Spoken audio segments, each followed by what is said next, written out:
नमस्कार, आप देख रहे हैं जनसेतु न्यूज और मैं हूं आपके साथ अंजलि। शुरुआत करते हैं जनसेतु सुपरफास्ट की, जहां हम आपको दिखाएंगे देश दुनिया की आज की 50 खबरें, वो भी तेज रफ्तार और सीधे अंदाज में। तो चलिए बिना समय गवाए शुरू करते हैं आज की 50 खास खबरें।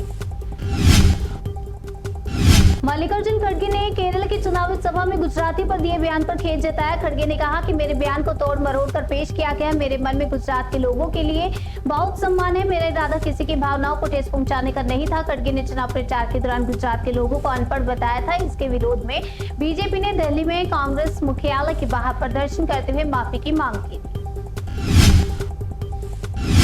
कांग्रेस अध्यक्ष मल्लिकार्जुन खड़गे के खिलाफ बीजेपी ने पुलिस और निर्वाचन आयोग में शिकायत दर्ज कराई है। खड़गे ने 6 अप्रैल को असम में चुनावी रैली के दौरान आरएसएस और बीजेपी को जहरीला सांप बताया था। साथ ही उन्होंने बीजेपी को खत्म करने का भी आह्वान किया था। बीजेपी ने खड़गे की टिप्पणी को सांप्रदायिक नफरत फैलाने वाली और भड़काऊ बताते हुए उनके खिलाफ तत्काल कानूनी कार्रवाई और गिरफ्तारी की मांग की।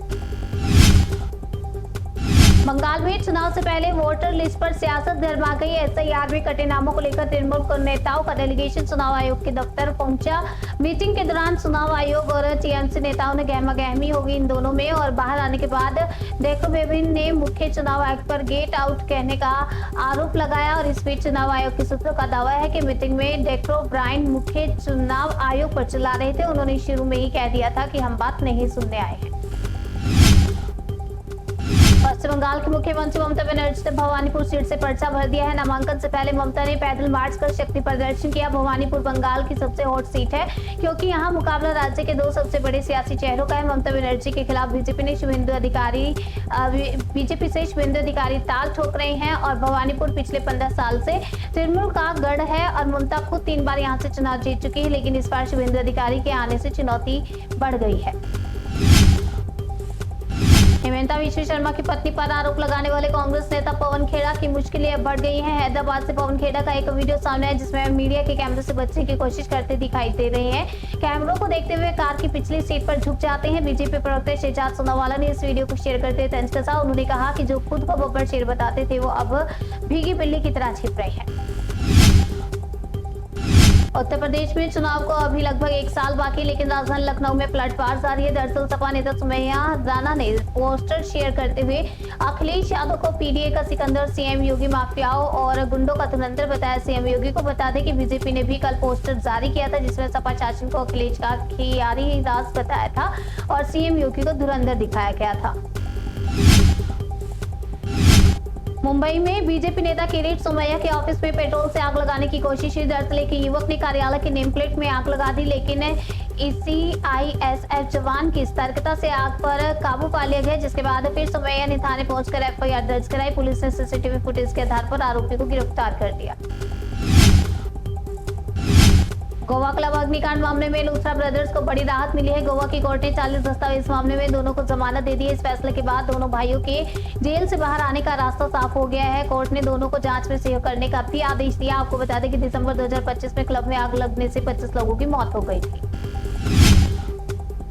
उत्तर प्रदेश के गाजियाबाद में एक बैंकेट हॉल में हर्ष फायरिंग का वीडियो सोशल मीडिया पर वायरल हो रहा है। वीडियो में कुछ युवक एक दूसरे से पिस्टल छीनते हुए दिखाई दे रहे हैं। वहीं एक युवक हवा में कई राउंड फायरिंग करता हुआ नजर आ रहा है। वायरल वीडियो का पुलिस ने संज्ञान लिया, साथ ही कार्रवाई करने की भी बात कही।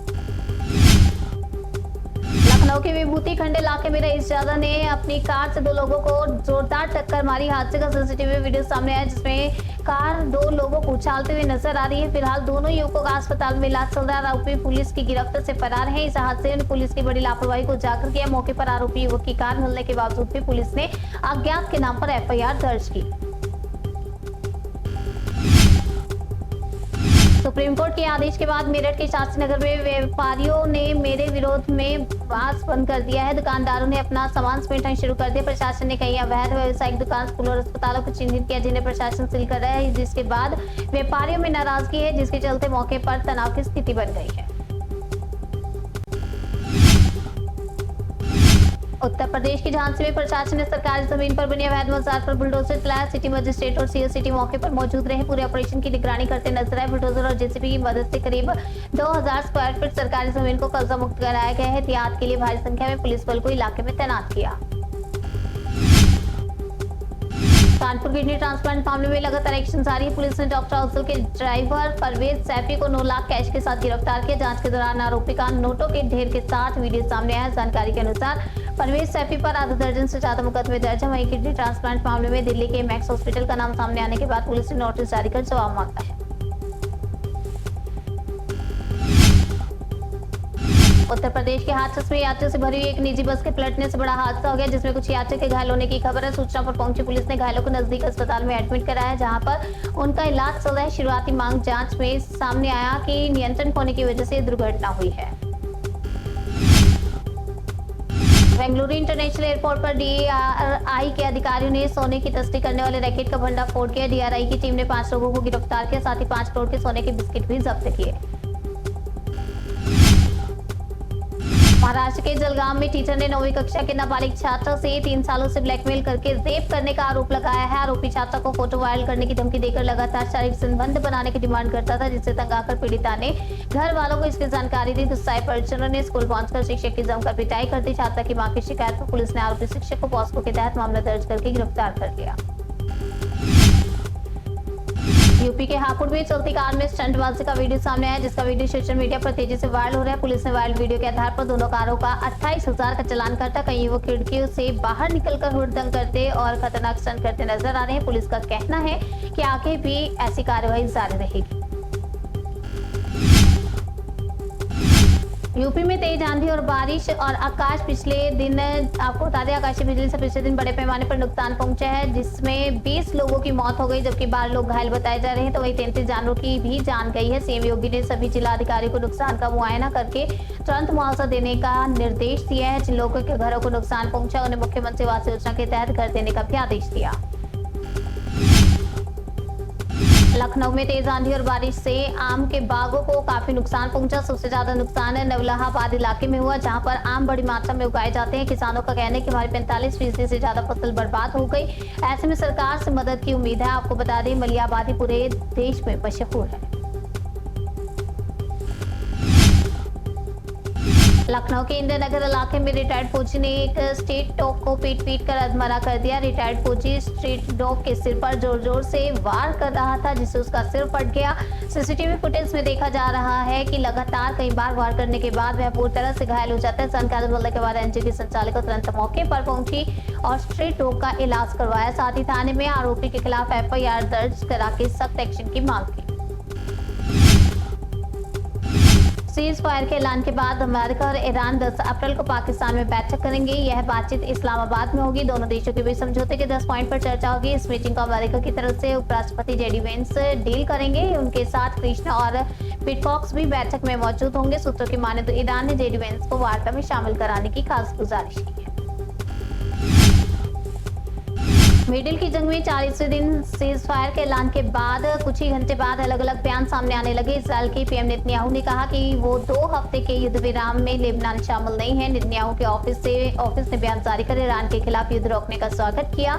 उन्होंने कहा कि मकसद यह सुनिश्चित करता है कि ईरान, अमेरिका, इजरायल और पूरी तरह दुनिया के लिए कोई परमाणु मिसाइल या आतंकवादी खतरा न बने। इस बीच इजुल्लाह ने यह भी कहा कि वो पूरे इराक और देश में क्षेत्र में 2 हफ्ते के लिए अपने हथियार रोक रहा है।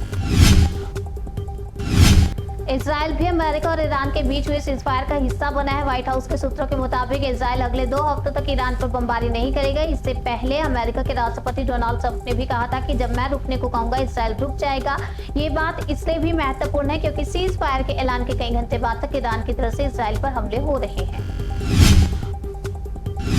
सीज फायर के बाद प्रेसिडेंट ट्रंप ने कहा कि दुनिया की शांति के लिए बड़ा दिन है, अब हालात बेहतर होंगे। ट्रंप ने आगे कहा कि ईरान शांति चाहता है, वो अब और बर्दाश्त नहीं कर सकता।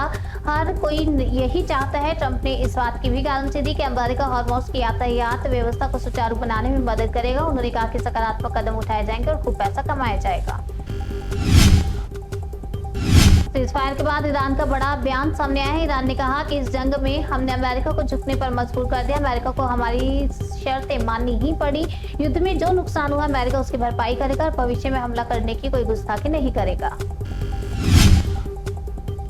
अमेरिका और ईरान के बीच सीज पर क्रेडिट लेने की अब होड़ शुरू हो गई है। दोनों ही देश इसे अपनी जीत बता रहे हैं। व्हाइट हाउस के प्रेस सेक्रेटरी कैरोलाइन लेविट ने बताया कि ट्रंप और सेना ने जीत को संभव बनाया है। लेविट ने कहा कि ट्रंप ने जैसा कहा वैसा ही हुआ। अमेरिका सेना ने केवल 38 दिन में अपने मिलिट्री टारगेट को हासिल किया और हॉर्मुज़ स्ट्रेट को भी फिर से खुलवा दिया।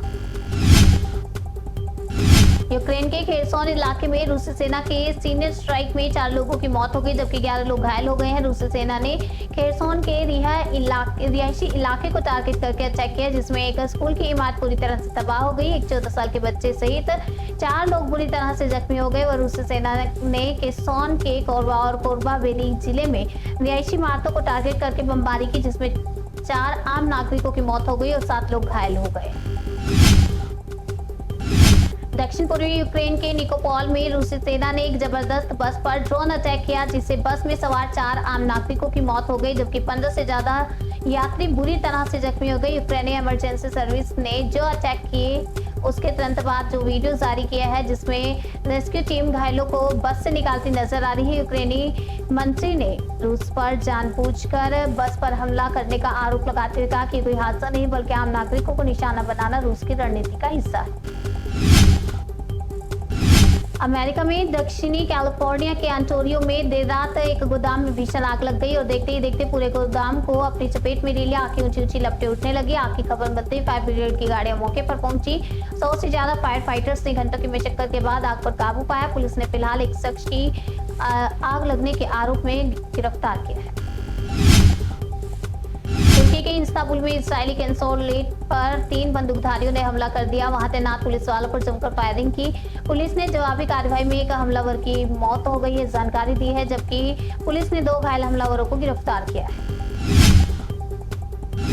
यूएई का कर्ज लौटाने के लिए पाकिस्तान अब सऊदी अरब को $5 अरब कर्ज लेने जा रहा है। सऊदी अरब से दावा किया जा रहा है कि जल्दी सऊदी अरब उसे पैसा दे देगा। इसके बाद पाकिस्तान $3 अरब यूएई को लौटाएगा। बचे पैसों से $1.3 अरब के अंतर्राष्ट्रीय बॉन्ड चुकाएगा जबकि IMF को $1.2 अरब की अगली किस्त भी देनी है। वह कहां से देगा ये बड़ा सवाल है।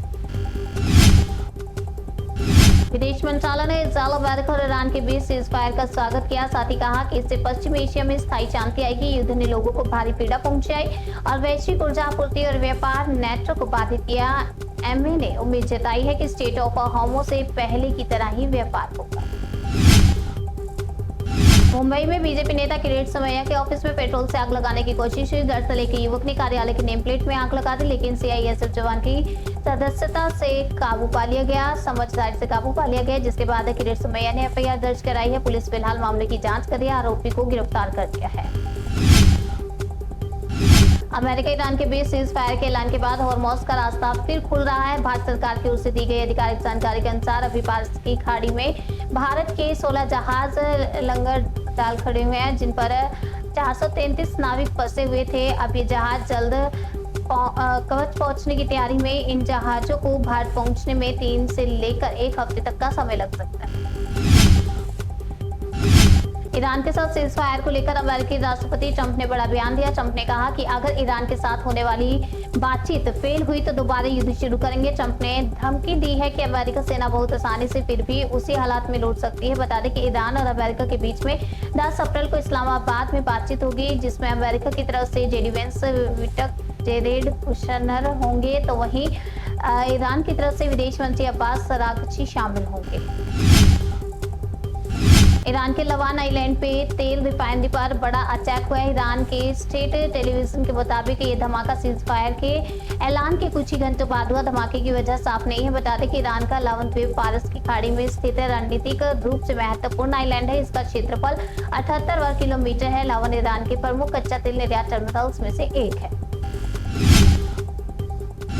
जन से तो सुपरफास्ट में आज के लिए फिलहाल इतना ही। तब तक के लिए बने रहिए हमारे साथ और देखते हैं जन से तो न्यूज जन से सरोकार।